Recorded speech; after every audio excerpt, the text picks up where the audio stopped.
शिव पुराण में सूर्य और चंद्रमा की उत्पत्ति का कारण शिव पार्वती के आनंद तांडव को कहा गया है।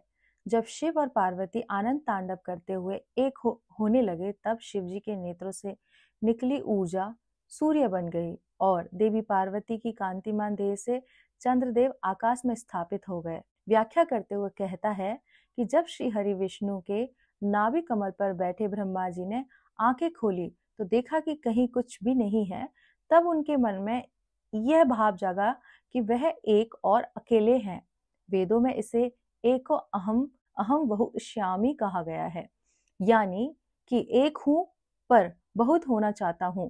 तब ब्रह्मदेव ने अपने हृदय पर हाथ रखा तो उनके मन से निकलकर एक शीतल पिंड सामने आया। साफ, सफेद और शांति के इस प्रतीक पिंड ने ब्रह्मदेव को बहुत शांति और शीतलता का अनुभव कराया। यही पिंड चंद्रमा बनकर आकाश में स्थापित हुआ। वेदों में चंद्रमा का वर्णन जिस तरीके से हुआ है, उसमें वह आदित्यों के भाई के तौर पर नहीं दिखाई देते हैं। नहीं, उनकी गिनती इंद्र, सूर्य, अग्नि, वरुण और रुद्र के साथ होती है, लेकिन सोमदेव के तौर पर उनकी स्तुति जरूर सामने आती है। भागवत पुराण की एक कहानी में चंद्रमा का मनुष्य रूप में अवतार भी बताया गया है। इस पुराण के अनुसार वह ऋषि अत्रि और उनकी पत्नी परम सती अनसुईया के बेटे हैं। उनका जन्म ब्रह्मा के अंश से हुआ। चंद्रमा के जन्म लेने और अवतार की कथा बहुत ही रोचक और विचित्र है। कहानी के अनुसार एक बार देव ऋषि नारद विष्णु लोक गए हुए थे। वहां देवी लक्ष्मी के साथ सरस्वती और पार्वती जी भी मौजूद थी। इस दौरान तीनों देवियों में नारियों के सती और सतीत्व की चर्चा हो रही थी। इस प्रसंग को लेकर नारद मुनि ने कहा कि धरती लोक में भी सतीत्व का पालन करने वाली स्त्रियां कम नहीं है। तब देवियों ने कहा कि किसी एक का नाम ही बता दीजिए। तब देव ऋषि ने सती अनसुईया का नाम लिया। सती अनसुईया के सतीत्व की परीक्षा लेने पहुंचे त्रिदेव। तीनों देवियों को अपने सतीत्व पर अहंकार हो गया था, इसलिए उन्होंने ब्रह्मा, विष्णु और शंकर जी को सती की परीक्षा लेने भेज दिया। त्रिदेव साधु वेश में अत्रि मुनि के आश्रम में पहुंचे। उस समय ऋषि अत्रि कहीं गए हुए थे। आश्रम में देवी अनसुईया ही थी। उन्होंने ऋषियों का स्वागत किया और भोजन के लिए आग्रह किया। ऋषियों ने उनके सामने शर्त रखी कि हम तभी भोजन ग्रहण करेंगे तब आप हमें अपने हाथों से स्नान कराकर भोजन कराएंगी।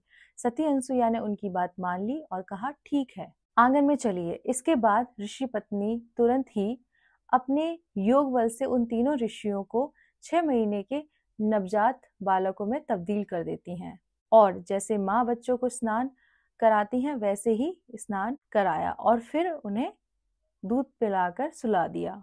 इस तरह तीनों देव अनसुईया के पुत्र बनकर आश्रम में खेलने लगे। इस तरह वे मानव जीवन के चक्र में बंध गए थे। ऋषि अत्रि आश्रम पहुंचे तो उन्होंने बालकों के दिव्य चिन्ह देखकर उन्हें त्रिदेवों के रूप में पहचान लिया। तब अनसुईया ने उन्हें सारी बात। ऋषि भी तीनों बालकों को पुत्र मानकर उनका पालन पोषण करने लगे। कई दिनों से जब त्रिदेव अपने लोक नहीं पहुंचे, देवियों को चिंता सताने लगी। वह उन्हें खोजने अत्रि आश्रम पहुंची। सती अनसुईया ने उनका स्वागत किया और आने का कारण पूछा। तब देवियों ने बताया कि हमारे पति आपकी परीक्षा के लिए आए थे लेकिन लौटे नहीं हैं, वे कहाँ हैं? तब अनसुईया ने पालने की ओर इशारा करके कहा, धीरे बोलिए, मेरे छोटे छोटे बच्चे अभी सो रहे हैं। आप चाहें तो अपने अपने पति पहचान कर चुन ले। देवियों ने जब पालने में झांका तो चकित रह गई। त्रिदेव नवजात शिशुओं में बदले हुए थे। तब देवियों ने सती अनसुईया को परम सती माना और उनकी स्तुति कर त्रिदेवों को इस बंधन से मुक्त करने की विनती की। सती अनसुईया ने अपना योग बल खींच लिया और त्रिदेव अपने असली रूप में वापस आ गए। उन्होंने सती अनसुईया को कई वरदान दिए और उनसे मिले माँ के वात्सल्य और प्रेम का मान रखते हुए अपने अपने अंश से एक एक बालक उसी शिशु रूप में छोड़ गए। ब्रह्मा के अंश से हुआ चंद्रमा का जन्म। इनमें ब्रह्मा जी के चंद्र से चंद्रमस का जन्म हुआ। शंकर जी के अंश से दुर्वासा कहलाए और भगवान विष्णु के अंश से दत्तात्रेय का जन्म हुआ। चंद्रमस ने ही बड़े होकर वेद वेदांत और सभी शास्त्रों का अध्ययन किया। इसके बाद 1000 वर्षों की कठोर तपस्या की। इस तपस्या से उन्हें कई सिद्धियां मिली। ब्रह्मदेव ने उन्हें ऐश्वर्य का वरदान दिया और इसी ऐश्वर्य के वरदान से वह चंद्रलोक के अधिपति बने और चंद्रमा कहलाए। सागर मंथन की कहानी चंद्रमा की उत्पत्ति की एक कहानी जो सबसे अधिक प्रसिद्ध और आम है वह है समुद्र मंथन की कहानी का जिक्र लगभग हर पुराण में हुआ है। इस आध्यात्मिक कथा का सीधा सा मतलब तो यही है कि समुद्र को मथा गया है। ठीक उसी तरह जैसे दही को मतने पर उससे सबसे शुद्ध माखन मिलता है और माखन से घी, ठीक इसी तरह समुद्र को मतकर उससे कई रत्न निकाले गए। इसमें से सबसे पहले विष निकला और आखिरी में अमृत। ये कहानी अपने दूसरे रूप में विचारों के मंथन की ऋषि दुर्वासा का इंद्र को श्राप सागर मंथन की कहानी ऋषि दुर्वासा के श्राप की वजह से ही सामने आती है। एक बार ऋषि दुर्वासा ने देवराज इंद्र को सुगंधित फूलों की एक माला भेंट की। देवराज ने उस माला को ऐरावत के मस्तक पर रख दिया। सुगंध से मतवाले हुए हाथी ने माला को उठाया और फेंका और पैरों से कुचल दिया। ऋषि दुर्वासा ने इसे अपना अपमान समझा और इंद्र जो कि एक युद्ध में विजेता होने के कारण अहंकारी हो गए थे, उसे श्राप दिया कि तुम अपना सारा ऐश्वर्य खो दोगे और लक्ष्मीहीन हो जाओगे। दुर्वासा के इस श्राप के कारण देवलोक की सारी निधियां लुप्त हो गई और खुद लक्ष्मी भी विलीन हो गई। देवताओं का तेज कम होते ही असुर राजा बलि ने उन पर आक्रमण कर दिया और स्वर्ग को जीत लिया।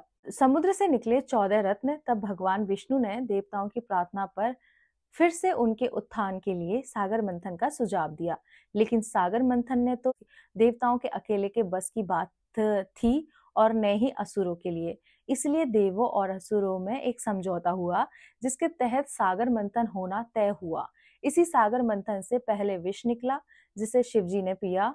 फिर एक एक करके कई रत्न निकले। इन रत्नों की संख्या 14 है। इसके लिए भागवत पुराण में एक श्लोक है जिसमें सभी 14 रत्न के नाम का जिक्र है। लक्ष्मी कौस्तुभ पारिजात कसु राधन्वंत ऋषि चंद्रमा गावः कामदुहा सुरेश्वर गजो रंभादिदेवांगना अश्वः सप्तमुखो विषम हरिधनुः शंखुमृतम चाम्बुधे रत्नानिह चतुर्दश प्रतिदिनहं कुर्यात् सदा मंगलम। कालकूट हलाल विष शिवजी ने पिया। ऐरावत इंद्र का वाहन बना। कामधेनु ऋषियों को भेंट दी गई। उच्च श्रवाह असुरों को मिला, लेकिन बाद में हुए युद्ध में देवताओं ने जीत लिया। कौस्तुभ एवं पदरागमणिः भगवान विष्णु को मिली। कंठहार में जड़ी गई। कल्प वृक्ष स्वर्ग के बगीचे में लगा। रंभा नामक अप्सरा स्वर्ग में सभा को मिली। महालक्ष्मी ही देवी लक्ष्मी ने खुद श्री विष्णु का वरण किया। वारुणी मदिरा असुरों को मिली। चंद्रमा देवलोक में गए। चंद्रलोक के अधिपति 11वां शारंग धनुष भगवान विष्णु का धनुष। पांचजन्य शंख भगवान विष्णु का शंख। धन्वंतरी देवताओं के वैद्य। अमृत देवताओं को मिला। हिंदी में एक दोहा भी है जिसमें 14 रत्नों के नाम दर्ज हैं। श्री रंभा विश्ववारुणी अमीय शंख गजराज धन्वंतरी धनुधेनुः मणि चंद्रमा तरु बाज